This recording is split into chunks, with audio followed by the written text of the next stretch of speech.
ওয়াকিল হোসেন বগার নেতৃত্বে তারা প্রতি মুহূর্তে আমাদের উপর হামলা করে। জামায়াতে ইসলামীর রাজনীতির সঙ্গে সম্পৃক্ত থাকার অভিযোগে চট্টগ্রাম নগরীর খুলশী থানাধীন জালালাবাদ এলাকায় অতর্কিত হামলা ও চায়ের দোকানে ভাঙচুর এবং লুটপাটের অভিযোগ উঠেছে স্থানীয় স্বেচ্ছাসেবক দলের নেতাকর্মীদের বিরুদ্ধে।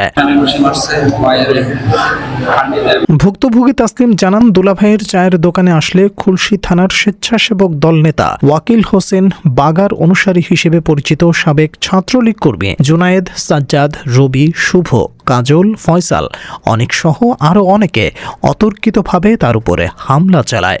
আহত অবস্থায় তিনি চট্টগ্রাম মেডিকেল কলেজ হাসপাতালে প্রাথমিক চিকিৎসা নেন। আমার নাম মোহাম্মদ তসলিম। আমি 2004 সাল থেকে বাংলাদেশ জামাত ইসলামের রাজনীতির সাথে জড়িত। আজকে আমি ডিউটি শেষ করে 5টা 5 কি 10 এই সময় আমি আমার পার্কিং থেকে বাইর হয়ে টাওয়ার মোড় আমার দোকান আছে, দোকান পর্যন্ত দোকানে অবস্থান নেওয়ার পরে ওরা আমার উপর অতর্কিত হামলা করে এবং আমার দোকান ভাঙচুর করে, লুটপাট করে। আমার ভাই, আমাকে এবং আমার বোন জামাই 3 জনকে মারি আহত করে। বিগত দিনে ওরা আওয়ামী লীগের রাজনীতি করছে, এখন নব্য বিএনপি ওয়াকিল হোসেন বোকার রাজনীতি করে এখন বর্তমানে।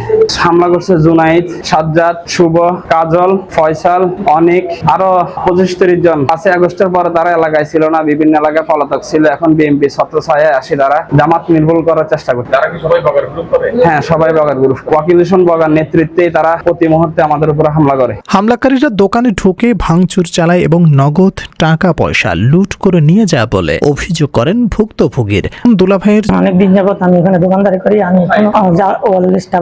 আমি কোনো রাজনীতির ক্ষেত্রে কোনো জড়িত নাই। আমি সুন্দর মতো দোকানদারি করে কোনো কারো সাথে আমি কোনো দুর্ব্যবহার বা কোনো ইয়ের মধ্যে কোনো কিছুতে নাই।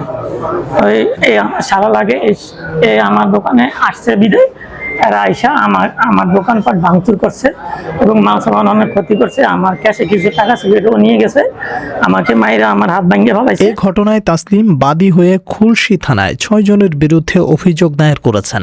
পুলিশ জানিয়েছে অভিযোগটি তদন্ত করে প্রয়োজনীয় ব্যবস্থা গ্রহণ করা হবে। এ বিষয়ে অভিযুক্তদের সাথে যোগাযোগ করা হলে তাদের ফোন বন্ধ পাওয়া যায়। সুষ্ঠু তদন্তের মাধ্যমে প্রশাসন দোষীদের আইনের আওতায় আনবে, এমনটাই প্রত্যাশা ভুক্তভোগী পরিবারের।